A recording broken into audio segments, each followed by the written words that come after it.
So y'all are definitely gonna hear my fan throughout this. And it's hot, y'all. Like, sorry, it's hot. I don't know what else to say about that. If I could make it different, I would. So, the Cody Ko situation. Let's talk about it.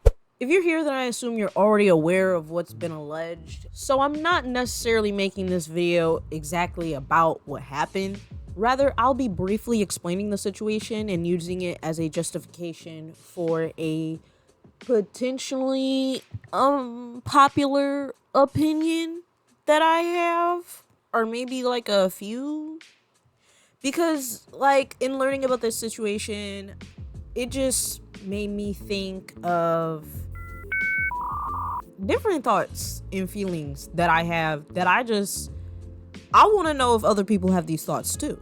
Now, what actually happened? To get into it, Cody Ko is a very successful YouTuber that saw the beginnings of his success through his Vine days. He was one of the Viners who was able to make a successful transition into long form content after the downfall of Vine. He also has various clips that have surfaced throughout the web over the years and become memes, a lot of which are alongside his friend, another popular YouTuber named Noel Miller. I say all this to imply that even if you don't know Cody by name, you are probably at least aware of him to some degree or another. On July 14th, 2024, D'Angelo Wallace, another well-known YouTuber, particularly more known within the commentary space of YouTube. Well, Mr. Wallace dropped a video alleging that Cody Ko had slept with a minor with some pretty damning corroboration from a third party. Which, side note, at this point, D'Angelo is like debatably infamous for randomly popping up, exposing some shiesty YouTubers, and then dipping, and then just be gone. And it's just like, damn, bro. Like, whatever happened to hello? How are you? My name is. We ain't getting none of that. That man hadn't dropped a video in 2 months prior to that. Like, how have you been? Where are you? Like, are you okay? Man really just materializes, drops some devastating information, and then disappears. The mystique of D'Angelo aside, another important aspect of this issue is that the minor in question happens to be a rather unlikable woman online, Tana Mongeau. Is Mongeau? I feel like I've heard it say Mojo, and I hear it like that a lot, but there's an N in there. There's an N in there. Mongeau. I think that's how you say it. Apparently what happened is that Tana and Cody were both at 2016 Playlist Live, an annual convention held in Florida for content creators. They were found to be making out at the event, and Gabby Hanna, another popular YouTuber, Viner, whatever the fuck, a lot of names, just keep following me, just keep, I know it's a lot of names, I will be making points. But Gabby Hanna even noticed them kissing. Gabby, giving Cody the benefit of the doubt, pulled Cody to the side and cautioned him of her being underage, to which Cody went on to have sex with her later that night. Ew! Yeah. She was 17. He was 25. FBI, open up! Criminal. Truly. Literally. Because that would 100% qualify as statutory rape in the state of Florida, which they were when this allegedly occurred. I gotta say allegedly, right? I'm new to the game, but I'm familiar enough that I'm pretty sure I have to say allegedly. Although, being that this occurred in 2016, the statutory, that's not the right word, the statute of limitations, the statute of limitations ran out as per Florida jurisdiction. Bruh. So he kind of basically just got away with it because he still has yet to apologize or even attempt to say motherfucking shit.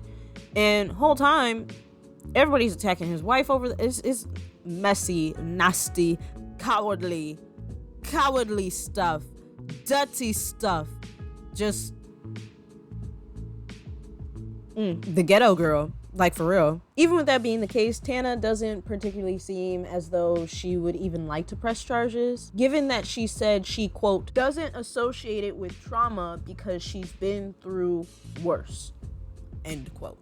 Which, valid. This brings me to one of my aforementioned potentially unpopular opinions. I don't think males really understand what SA survivors and women in general really are wanting when we demand accountability for these kinds of debatably blurred situations. Well, at least that would be debatable in this case if Gabby Hanna wasn't on record saying that she warned Cody and told him that she was a minor. Ew! Only for him to continue on to have sex with her. But again, I'm discussing this situation as an example of a different yet adjacent uncomfortable conversation. Because like the age of consent is only supposedly only really so low so as to protect teenagers from being prosecuted for having sexual relations with each other. But I really just feel like that's a cop-out and not really for the safety of the kids at all in the way that it's purported to be. As I was saying, I believe that a lack of understanding contributes to the amount of victim blaming and gaslighting we've seen in this case with Tana. And honestly, in cases of SA in general. I saw way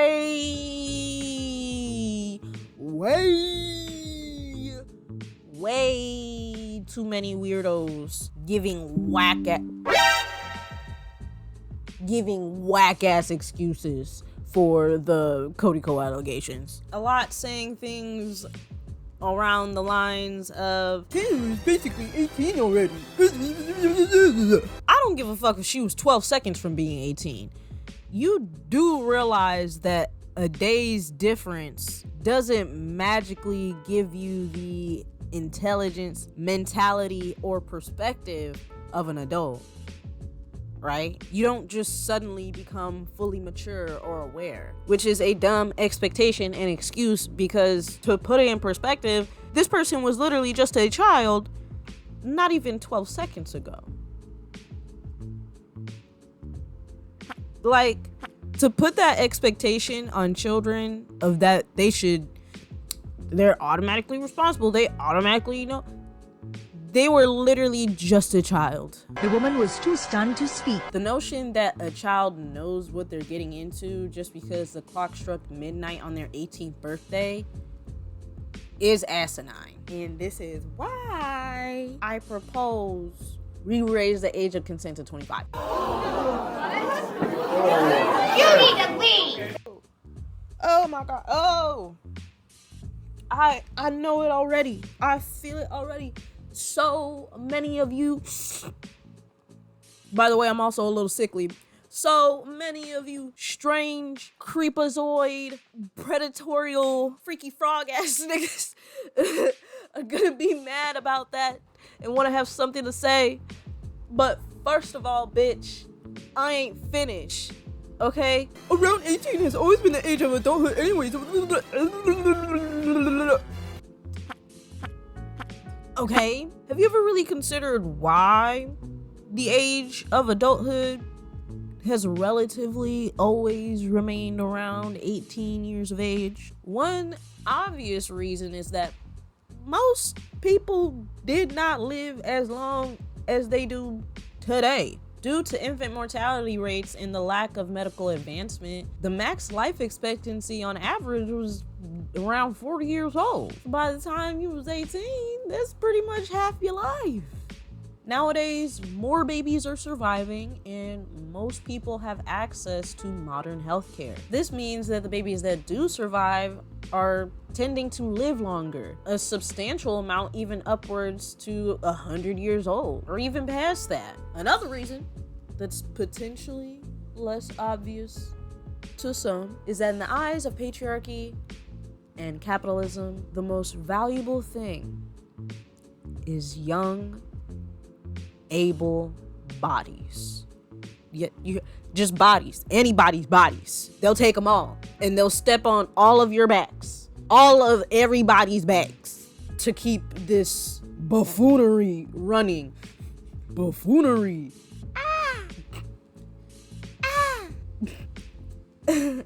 Women's bodies are valued for the pleasure and production of more bodies for the patriarchy and capitalism. Meanwhile, men's bodies are valued for the protection of the patriarchy and capitalism. Healthcare during this period, I'm mostly referring to the 1800s and early 1900s, was poopy caca. And the infant mortality rate was through the roof. And so it was seen as valuable to have as many babies as possible, as young as possible, because you didn't really know how many of them would survive. Quantity over quality. Also, with life expectancy being so low and healthcare being so primitive, women were likely experiencing menopause at earlier ages as well.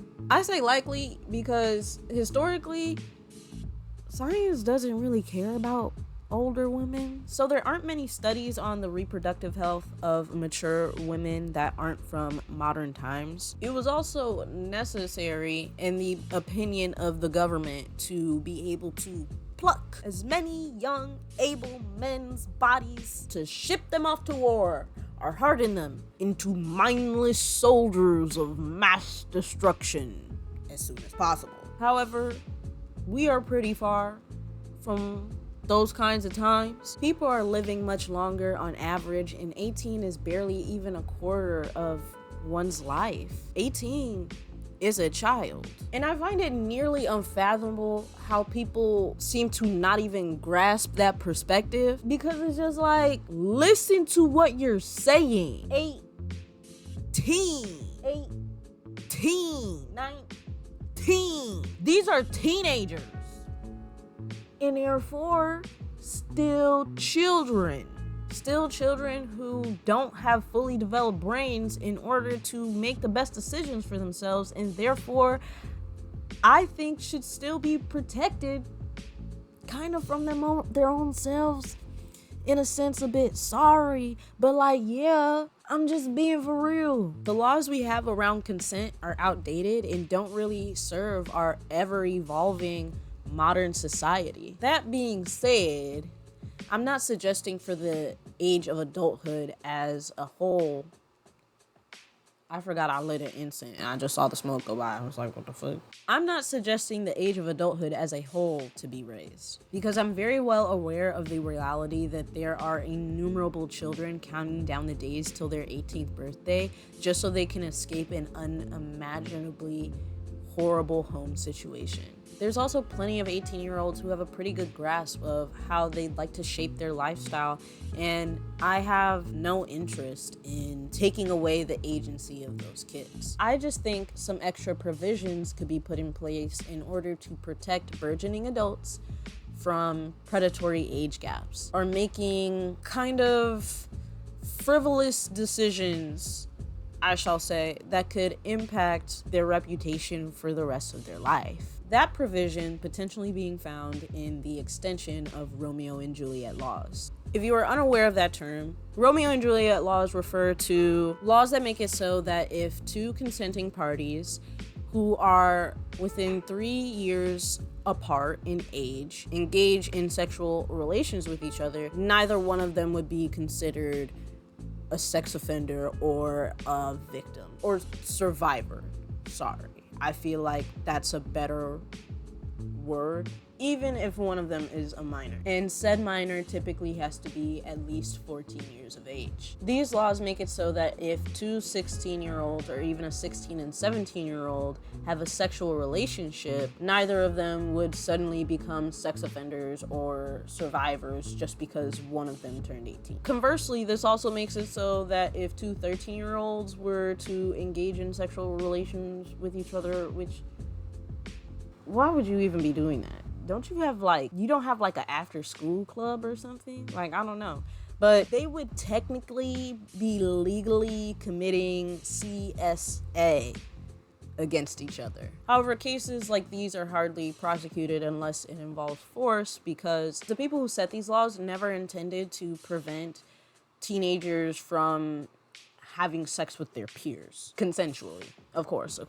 In fact, it's only relatively recently that these kinds of laws were put into place to protect minors from being exploited. In the Victorian age, most laws of consent were put into place to control the sexuality of minors and unwed youths. Also, another thing is that they considered poor girls on the street to be more promiscuous and things like that, which isn't even realistically the case, because even if they were doing it for money because they had nothing else. And so they basically just aligned child poverty with an invitation of sexuality, which is absolutely crazy, because the age of consent was also kept low to, quote, prevent blackmail risk to unwitting males, especially if girls looked and acted older than their years, end quote.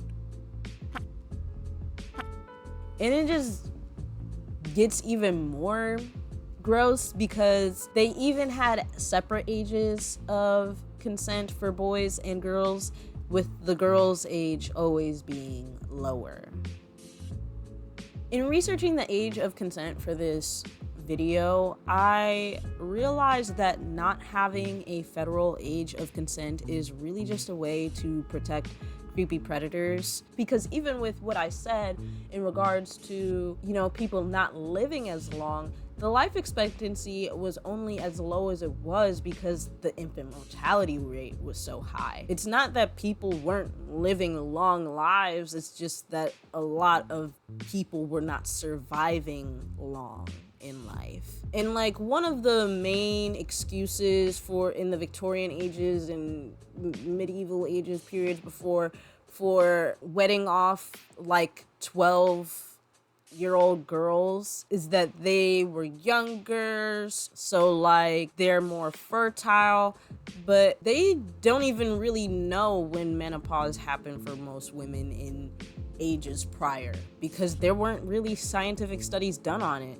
They just casted away women the second that they were deemed to be old. Basically, what I'm trying to say is that the reasoning of, younger women are more fertile, isn't even a really real or valid reason. It's just a weird and disgusting excuse to normalize the predation of young girls. You don't need a young girl to have children. A lot of women can have children just fine up until they're almost 50 or even a little past that. And some would like to say, because they're younger, their bodies heal better or whatever. But if I'm not mistaken, I believe I read somewhere that the most optimum time and most fertile time in a woman's life is actually more into her 30s, and her body is better equipped to bear children at that point. So Victorians were really just a bunch of PDF files. And I understand the apparent concern is that no one wants to charge minors for having consensual sex with one another. But the way I see it is, if Romeo and Juliet laws were extended and made federal law alongside the age of consent becoming 25 federally, then that wouldn't even be a problem. I propose that in addition to establishing a federal age of consent, we also extend Romeo and Juliet laws to the age of 25. And you may be asking, Why 25? The prefrontal cortex in our brains is the part of our brains that is responsible for a lot of cognitive and executive functions, such as, quote, working memory, decision making, inhibitory,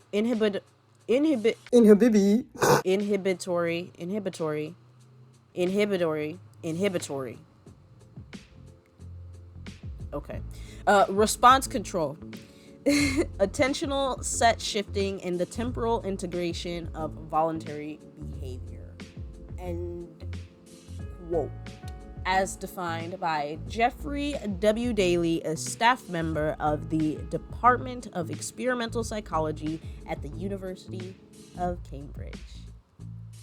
This meaning that people under the age of 25 are most likely unable to make the most sound decisions for themselves. And as such, they still deserve to be protected from sexual exploitation, being that they are likely targets. Now, I'm also not suggesting that people under the age of 25 shouldn't be able to establish sexual relationships for themselves. I'm suggesting to extend Romeo and Juliet laws beyond the age of 18 so as to protect young adults from predatory age gaps. Make age gaps of, 7 or more illegal when involving anyone who's above the age of 18 but below the age of 25. This would make it so that 18 and 25 would be legal, but 18 and 26 or 28 would not. 21 and 28 could be a thing, but 21 and 31 could not. I, of course, also suggest maintaining the 3-year age gap for minors above the age of 14. That also makes it so 16 and 19 could be a thing. Still kind of weird, but plausible. They could have went to school together, whatever. But 16 and 20 could not. I think this kind of provision around age gaps could help protect young adults and teens while also providing them healthy room for their own agency. And that figure of 7 years could arguably go down to 5, but I really don't want to hear people yap on about how, well, I'm 22 and my girlfriend's 28 and we're copacetic. We get along just fine. We are so in love. Stop it. Get some help. Okay. You can have that. And for a lot of the same reasons, I do believe that the age of consent for sex work should be 25 as well. But that's honestly a topic worthy of its own video and discussion. Is it raining? Oh, it's raining outside. So 25 being the age of consent is a thought that I have personally had and believed for a long time. Although while writing this, some alternative ideas have also come to mind. See, I am personally a very solution-oriented person who likes to complain about anything that I find dissatisfying. But being that I genuinely like to find solutions to those complaints, I think it's fair for me to complain. It evens itself out in a way. Like, yes, I am complaining, but I also have solutions. I also have ideas of how to move forward. I don't know about you, but I'm hearing a lot of different, incredibly abhorrent statistics about the prevalence of SA, and not a lot of talks on solutions that could be practically implemented in order to prevent cases like these from occurring at the bewildering and obnoxious rates that they are. At least not solutions that place accountability for change on the perpetrator. And I don't like that. To think of solutions, we have to think of potential causes. Now, of course, there's your sadistic psychopaths, weirdo creepers from strange home environments, and other cretins of the like. Those are not the kind of people I'm talking about. Those are not the type of people I'm going to be going on to discuss. Because if someone wants to harm people in such ways, there's not much that we can really do about that besides lock them up, put them on a list, and shun them into their own weird off the grid PDF file communities, trailer park dusty desert communities. I just found out about that. Apparently, like, you know, the registered sex offenders, they have gotten together in like the desert, in like trailers, because the rest of society doesn't want to be around them. And I guess, you know, it's just easier to be around, you know, their own kind of people.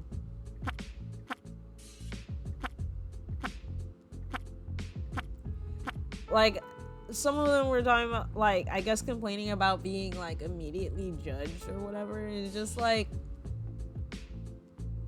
maybe you should have thought about that before you did whatever you did. One thing I do think can be prevented, though, is misunderstandings about what consent is and just how broad the scope of SA can be. I think our collective lack of openness around having discussions that define consent and SA do nothing but feed into ignorance that can lead people to feeling uncomfortable or hurt in some kind of way. Okay, so for this part, I do want to put this kind of editor's note in because I don't feel as though I communicated this point in the best way. Basically, in this upcoming point, I'm trying to communicate that I believe that boys and girls are socialized very differently when it comes to sex. And this difference in socialization causes this difference in understanding SA and consent. Like, young boys are taught, like, essentially how to coerce and manipulate women into sex instead of just finding a woman that is actually receptive and open. And you see this through, like, the whole, like, manosphere bullshit and, like, dating coaches and stuff. And which is just, it's just strange because it's like, bro, if you gotta convince someone to have sex with you,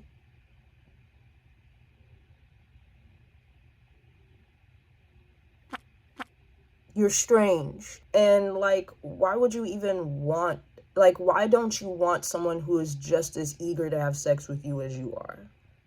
Do you not believe that that person exists? I believe that it comes from this idea that men do not have inherent value, which is a fallacy that is ingrained in young boys and men throughout society. This fallacy allows for them to believe that they can't, that it's impossible that someone would just want them as they are, and that they have to manipulate or coerce or put up some kind of front in order to receive the attention that they are wanting from women.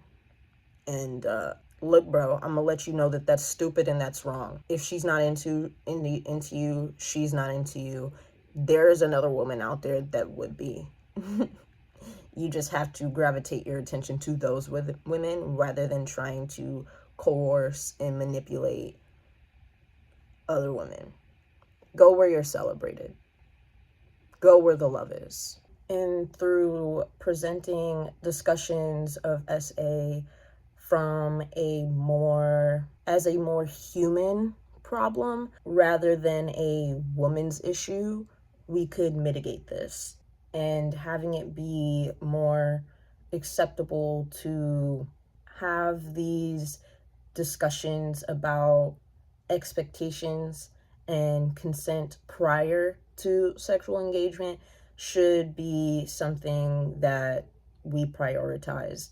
And as such, I'm essentially saying that I do believe that a lot of rape culture is upheld due to a real lack of communication, and in having those more direct, earnest discussions, we could potentially mitigate the prevalence of SA as a whole. That's essentially what I'm trying to communicate at this part. If that makes anybody, if the way that I communicate this is like triggering to anyone in, you know, the following cut or anything, that is not my intention. And I do apologize for that, but that's not my intention. That being said, I do very much understand that intention does not equal to impact all the time.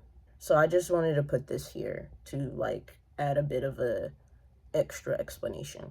I do believe that since we operate under a mostly patriarchal society, that a lot of these kinds of conversations that are started are shied away from and even silenced. Males, which I don't even really like making this sound like a man versus women thing, because men can be survivors of SA just as women can be perpetrators of SA. It's just that we have a lot of statistical evidence showing males to be the perpetrator of SA more often than not. And they also tend to be the loudest when it comes to discrediting and pushing back survivors in their testimonies. Although I personally would be willing to argue that men and boys experience SA just as much as women and girls. They're just more ashamed against acknowledging it, let alone reporting it. Like, a man could come out saying that he's been SA'd and people will literally laugh at him. It's disgusting. Like, Terry Crews even mentioned that he was molested in the industry at a point in time, and no one really took him seriously. I don't even think most people know that now still, because no one took it seriously. Most boys are just socialized to believe they can't be SA'd, especially if it's by a female, lest they lose their manhood. But I digress. Again, a different topic for a different day. I feel like males are resistant or averse to having these kinds of conversations about rape having a broader scope than the stereotypical idea of horrible violence or drugging, because then they would have to grapple with the notion that they may have SA'd someone themselves, or that someone close to them has, or hell, that it may have even happened to them. They don't want to see themselves as sex offenders or also victims. Going further with this, it seems that they're also under the assumption that the only form of accountability that survivors desire is for them to go turn themselves in or personally print their name on a list. But no, like, that's not always it. I can't really speak for victims, but I do feel pretty confident in saying that what women in general really want to see in terms of accountability is an admittance of wrongdoing, why it's wrong, and what you're willing to do and or change in the future so that it does not occur again. All that matched up with actual change behavior so that you don't condone it and you keep your homies accountable as well. And again, like, I'm talking about like genuine just ignorance around what consent is, not anybody who's like manipulating you or anything like that. Because have you talked to like teenage boys? My brother just turned 20 and I was talking to one of his friends and he like really did not understand that coercion is rape. If you have to sit there and convince and keep asking and picking and prodding at a person to have sex with you and they tell you no multiple times, and then you just break them down enough by pestering them into saying yes, that is a form of rape. FBI, open up! And that should be understood more. But things like that, I don't think are as understood as they should be. And there's a lot of defensiveness against that even being acknowledged from males. Because this so-called friend of my brother, like, he acted like he didn't even want to hear the conversation. I could say more about how strange that child is, but I'm gonna leave it at that. This is not about that. I feel like involving the law, and this is also just kind of for like anything in general, not even just cases of SA. Involving the law is really only something that comes as kind of a last resort to enforce accountability when one isn't willing to step up, put their pride to the side, and assume accountability for themselves through genuine remorse and change behavior. Because like later on in a second, I'll like further explain this kind of example, but for now I'll continue with the example of like coercion. Someone was bugged about having sexual intercourse until they felt pressured to say yes, otherwise the person wouldn't leave them alone. And then that initial person goes back to that person who coerced them and mentions that they feel uncomfortable or about the experience and da-da-da-da.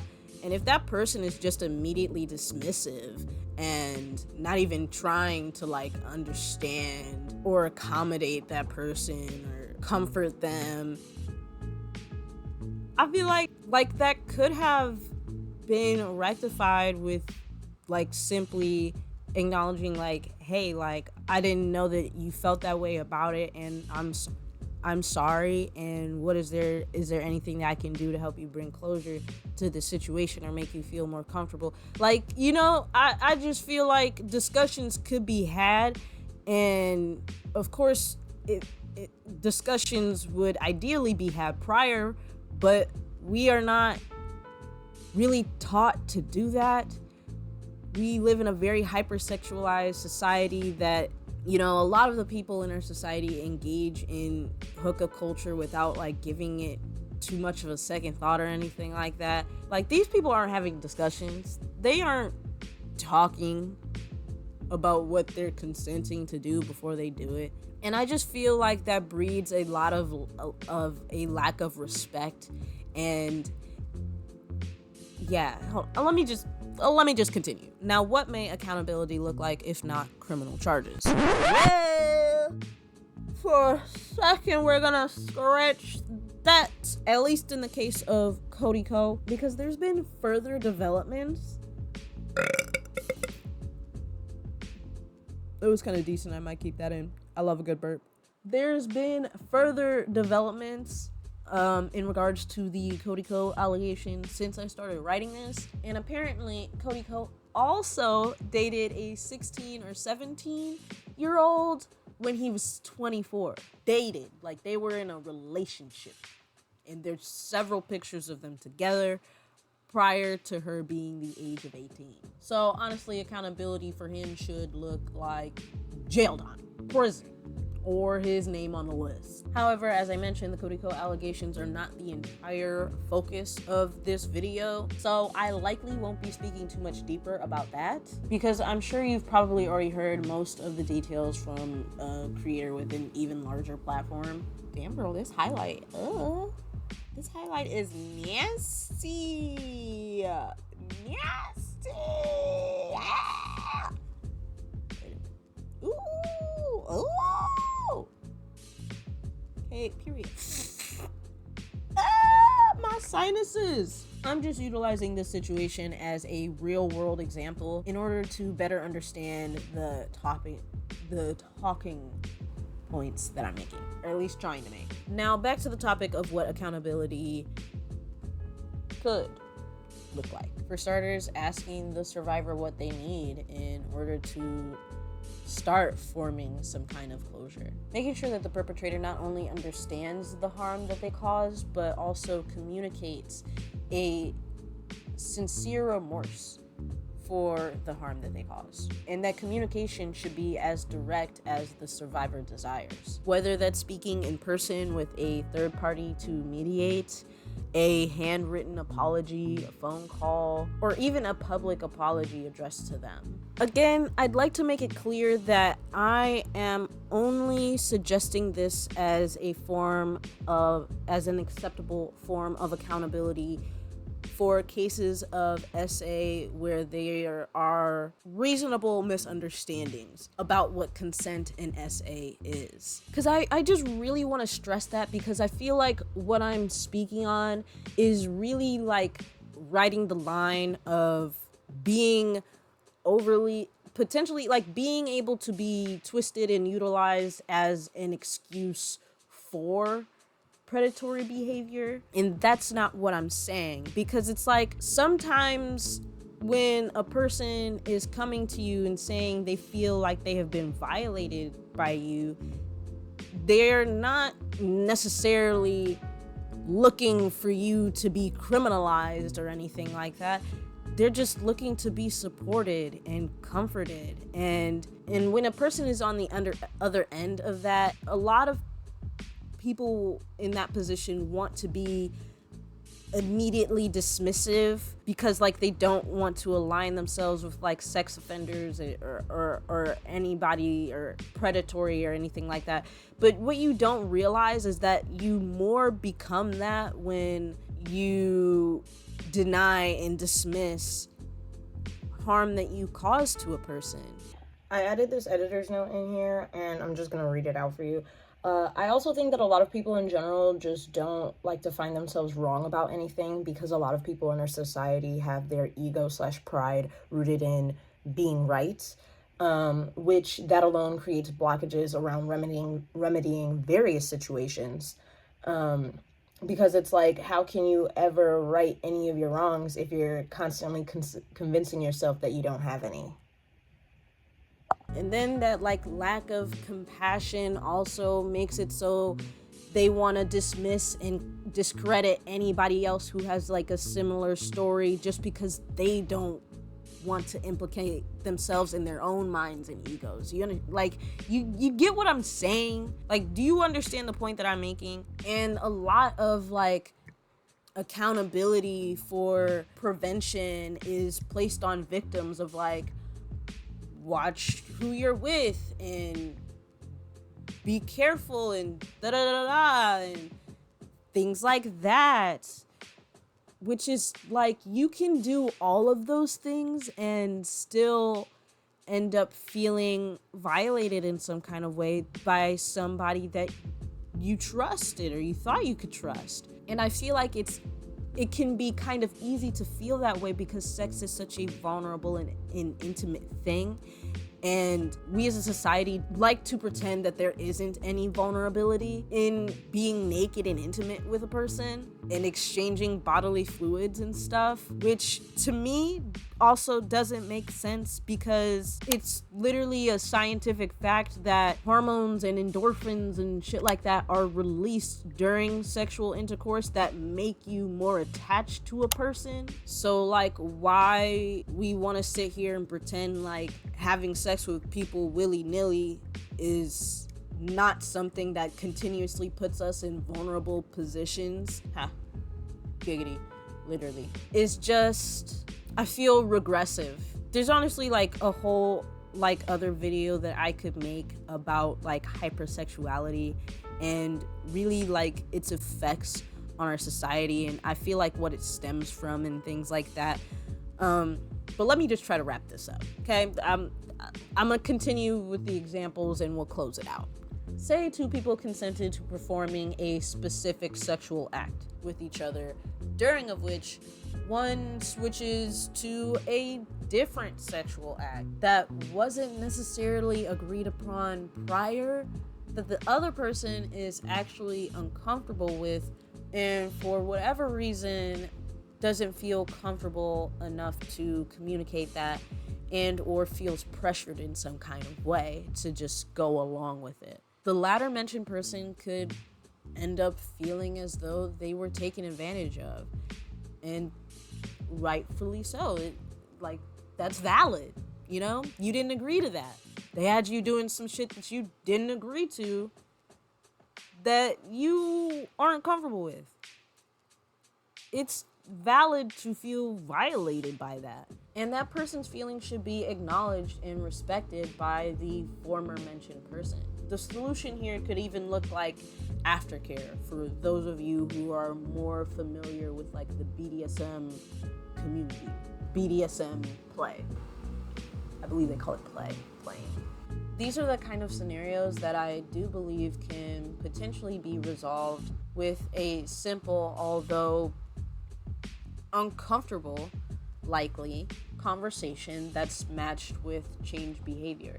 because misunderstandings do happen, and as I mentioned, sex is an incredibly vulnerable thing. So without proper communication, it can be easy for someone to feel taken advantage of or devalued in some sense. But the way our society is structured isn't really conducive to us even being educated enough on what SA or an exchange of consent actually looks like in order for us to even have these kinds of conversations around consent. For example, in the case with Tana, she doesn't appear as though she really wants to press charges or see Cody behind bars in any kind of way. She really just wants some accountability and a real apology, which at this point, like, he really just seems like such a fucking cowardly bitch-ass loser, because it's like, she's not even trying to lock you up or put you behind bars or anything. Like, why can you not just have a real sit-down conversation with her? Which I low-key feel like he's avoiding addressing and answering for what he did to Tana, because then that means he would have to answer for what he did to potentially numerous other girls. Ew!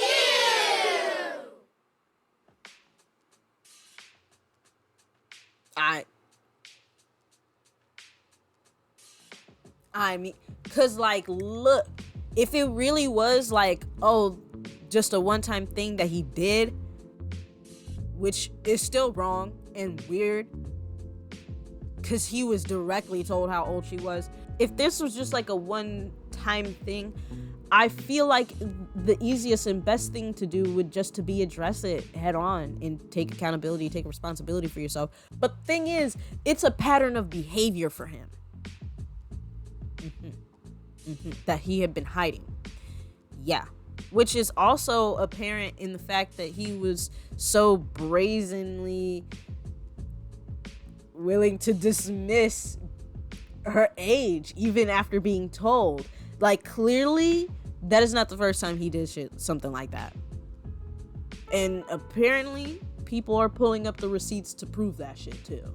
But pretending for a second that Cody Ko wasn't warned of her age and that he doesn't have a predatory history and apparent pattern of behavior, then accountability in any of like the forms that I just mentioned would probably, have sufficed. Because I mean, the statute of limitations is gone. Like, he can't. Why would you not just apologize to her? And that's because there's potentially other cases. Ew! Oh, and another example is there's also stealthing, which many people don't even understand to be a crime or a breach of boundaries. And if you don't know, stealthing is the practice of removing one's condom or a contraceptive during intercourse without the knowledge or consent of the other party involved. And yes, this is indeed a form of SA and or rape.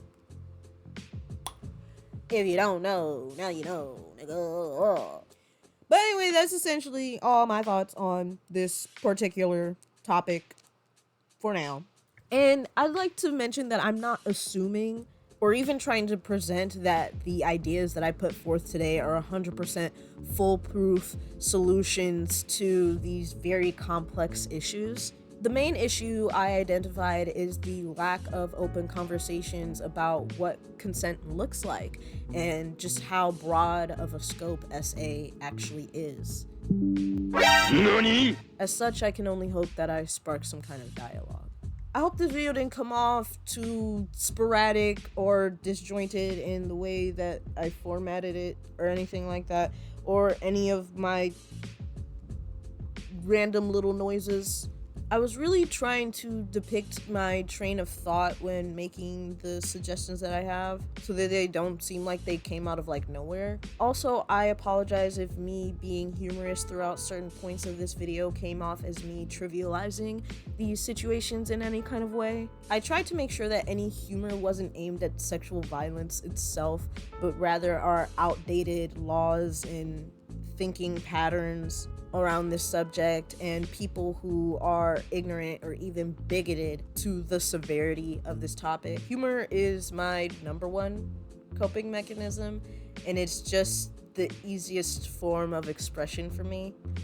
That being said, it's something that's not really going to change about me or my future content. So if the way that I communicated this was uncomfortable or triggering for you, I'm sorry to have impacted you in that way. But respectfully, I don't believe I'm the content creator for you. That's it though. Thank you for watching, and I hope that you return to more of my long form content. Okay, bye.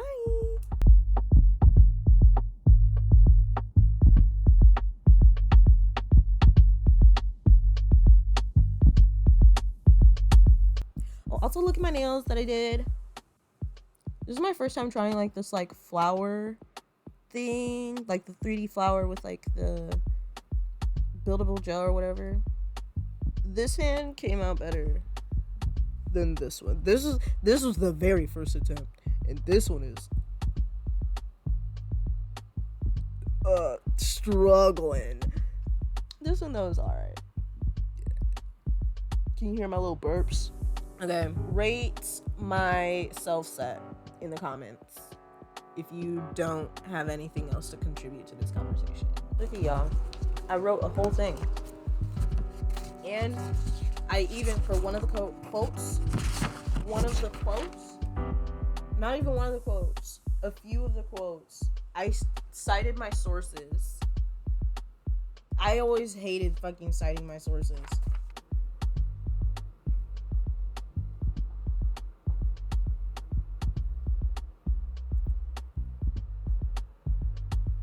Get off of my seat. Okay, we're done recording. Bye. I'm hungry.